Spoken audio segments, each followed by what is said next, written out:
गांव के पास एक बहुत बड़ा घना जंगल था।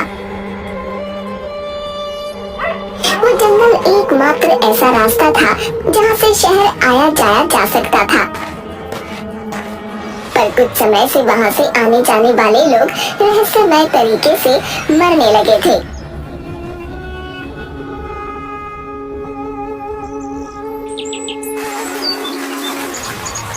अरे चंदन, तूने सुना? चंदनपुर गांव का जुगनू पिछले 4 दिन पहले शहर गया था, पर उसका अभी तक कोई ठिकाना ही नहीं है। हाँ, आजकल तो जंगल में कोई भी जाता वापस फिर नहीं आता। अब जाने कौन सी आफत आने वाली है। ऐसा तो नहीं कि जंगल में कोई जंगली जानवर आ गया है? अरे हाँ भाई, वैसे भी आजकल जंगल में बहुत ही अजीब अजीब तरह की आवाज आती है। पर क्या करें भाई, शहर आने जाने का सिर्फ एक ही तो रास्ता है। एक दिन रतन अपनी साइकिल से शहर अपने काम पर जा रहा था। बस किसी तरह जंगल का रास्ता निकल जाए। जल्दी चल रतन, जल्दी। तभी उसे एक जंगली जानवर की आवाज सुनाई दी। हे भगवान, इतनी खतरनाक आवाज! यह कौन सा नया जानवर आ गया है इस जंगल में? चल रतन बेटा, चल जल्दी जल्दी जंगल से बाहर निकल ले। फिर रतन अपनी साइकिल को और तेज चलाकर जाने लगता है, पर अचानक उसकी साइकिल की चेन उतर जाती है। वो साइकिल को ठीक करने के लिए उतरता है। अब जल्दी जल्दी साइकिल को ठीक कर लेता हूँ, नहीं तो जाने वह जानवर मेरा क्या हाल करेगा। वो साइकिल को ठीक करता है। उसी वक्त पीछे से कोई आकर पकड़कर उसके कंधे से उसका सारा खून पी जाता है।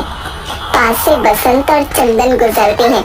रतन को देखकर बसंत और चंदन रतन के पास जाते हैं। अरे भाई, ये तो रतन है ना? हे भगवान, उस जानवर ने इसे भी मार डाला। फिर दोनों उसे उठाकर गांव ले जाते हैं।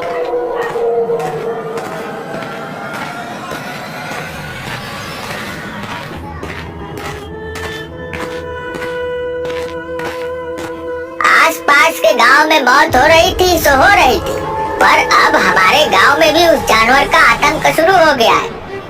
अब हम सभी को एक बार जंगल में चलकर देखना होगा और उस जानवर का कुछ न कुछ तो करना ही पड़ेगा। गांव में मातम का माहौल छा जाता है।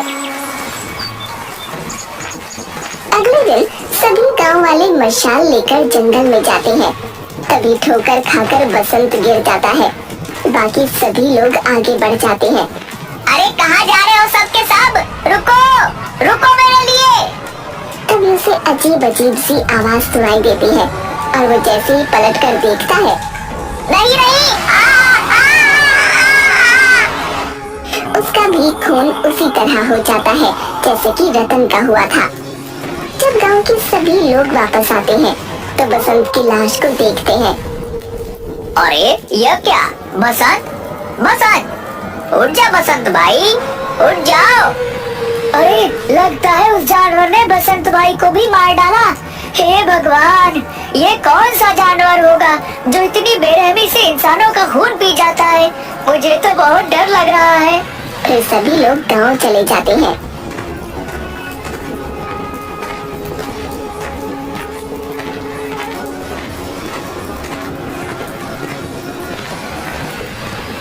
सब लोग गांव की चौपाल पर बैठकर बातें कर रहे होते हैं। मुखिया जी, अब तो हमारे गांव में भी मौतें होना शुरू हो गई हैं। हाँ भाई, अब तो कुछ करना ही पड़ेगा, पर जब तक कोई रास्ता ना निकले तब तक जितना हो सके उस जंगल के रास्ते में मत जाना। अरे पर मुखिया जी, गांव से बाहर जाने का सिर्फ एक ही तो रास्ता है। ये तो ऐसा हो गया है मानो आगे कुआं और पीछे खाई।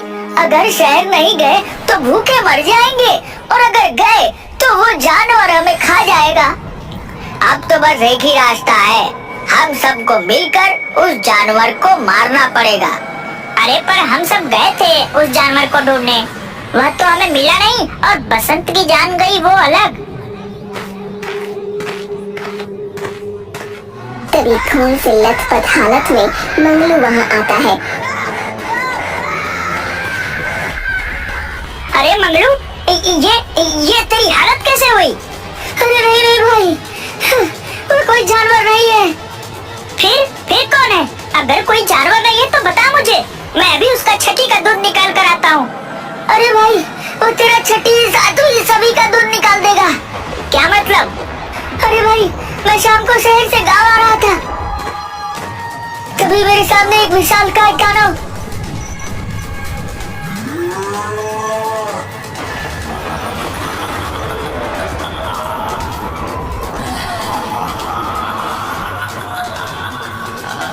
नहीं नहीं, क्या कहूँ उसे मैं, मुझे तो कुछ समझ नहीं आ रहा।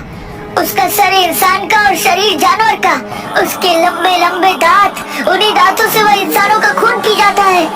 उसने मुझे पकड़ लिया और इतना कसकर पकड़ा कि मैंने खुद को बचाने के लिए मेरी पूरी ताकत लगा दी थी, फिर भी मैं उसके चंगुल से बच नहीं पाया। पर पता नहीं कोई चमत्कार कहूँ या कैसे कहूँ, क्या कहूँ, मैं जैसे तैसे बचकर वहाँ से निकल आया हूँ। वो बहुत ही ताकतवर था, हाँ बहुत ही ज्यादा ताकतवर। तभी वहाँ पर एक पागल औरत आ जाती है जो चिल्लाती है, वो आ गया, वो फिर से आ गया, अब तुम सबको मार डालेगा, हम में से किसी को नहीं छोड़ेगा, कोई नहीं बचेगा, वो किसी को नहीं छोड़ेगा। हाँ तुम सब मरोगे, सबके सब मरोगे। ऐसा कहकर वहाँ से वो जाने लगती है और जोर जोर से हंसने लगती है।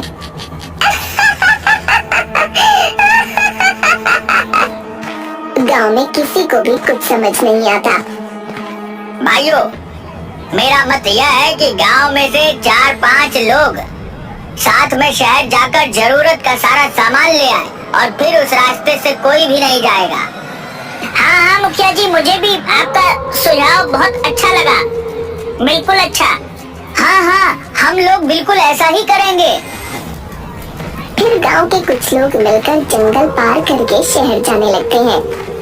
कोई भी अलग नहीं होगा और सभी लोग अपने हाथों में मसाले ले लो। सभी जंगल तक पहुंच जाते हैं। हमें आते हुए शाम हो जाएगी। जय हनुमान ज्ञान गुण सागर, जय कपीस तिहु लोक उजागर, रामदूत अतुलित बलधामा, अंजनी पुत्र पवन सुत नामा। शाम तक सभी लोग 1 महीने का जरूरी सामान लेकर गांव फिर आने लगते हैं।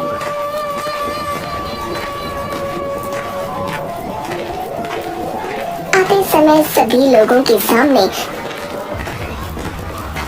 एक विशाल काय आदि मानव आकर खड़ा हो जाता है।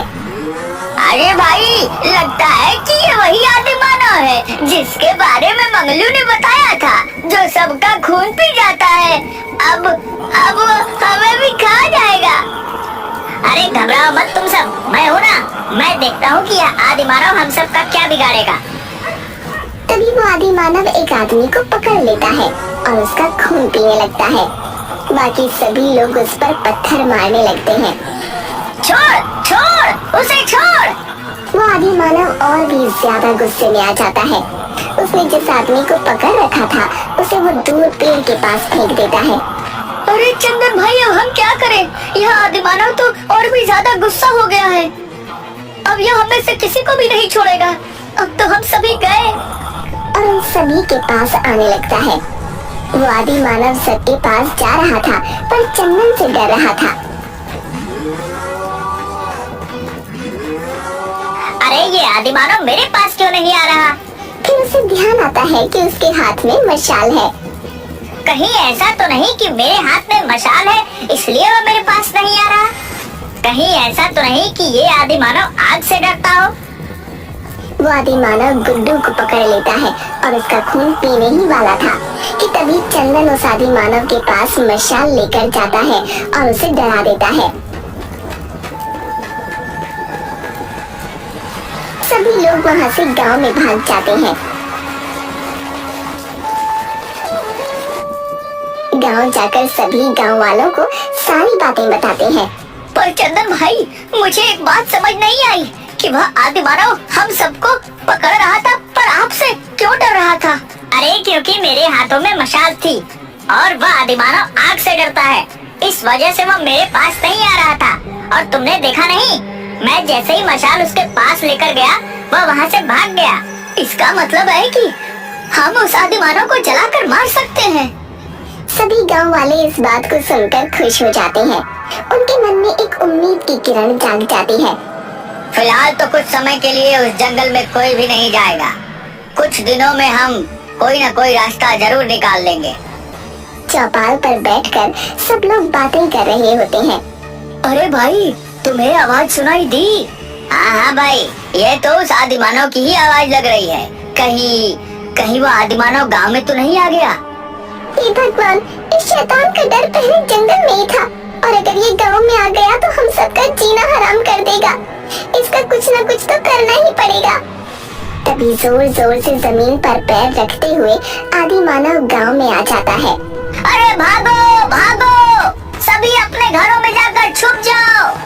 सभी गांव वाले अपने अपने घरों में छुप जाते हैं।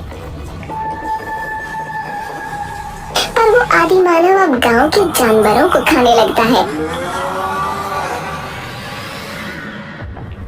और सुबह होते ही गांव से चला जाता है। मुखिया जी, अब तो इस आदिमानव का कुछ न कुछ करना ही पड़ेगा, नहीं तो हम में से कोई भी जिंदा नहीं बचेगा। हाँ, तुम बिल्कुल सही कह रहे हो। अगली शाम को भाई चंदन, लगता है वो आदिमानव आज फिर आएगा। अब तो वह हमारे गांव के जानवरों को भी मार कर खा रहा है। अब वह हम में से किसी को भी नहीं छोड़ेगा। अरे गांव वालों, कब तक इस आदिमानव से भागोगे? एक दिन यह हम सबको खा लेगा। तभी पागल औरत वहाँ आ जाती है। सही कह रहा है ये। कब तक भागोगे उस आदिमानव से? वर्षों पहले वो मेरे पिंकू को भी खा गया था।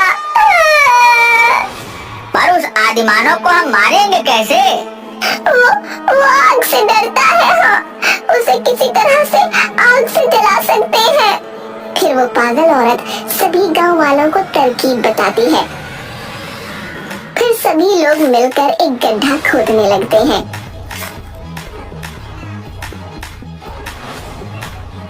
सभी लोग गड्ढा खोद लेते हैं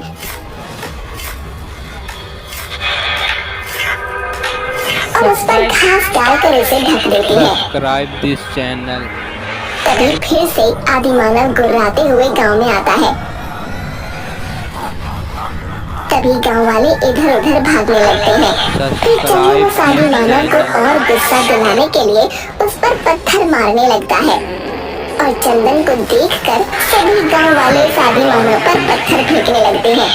वो आदिमानव चंदन को पकड़ने के लिए आगे बढ़ता है। तभी वो आदिमानव उस बड़े से गड्ढे में गिर जाता है। उस गड्ढे में वो आदिमानव जोर जोर से गुर्राने लगता है। फिर चंदन उस गड्ढे में मिट्टी का तेल डालकर आग लगा देता है और वो आदिमानव तड़प तड़प कर उसी गड्ढे में जलकर राख हो जाता है।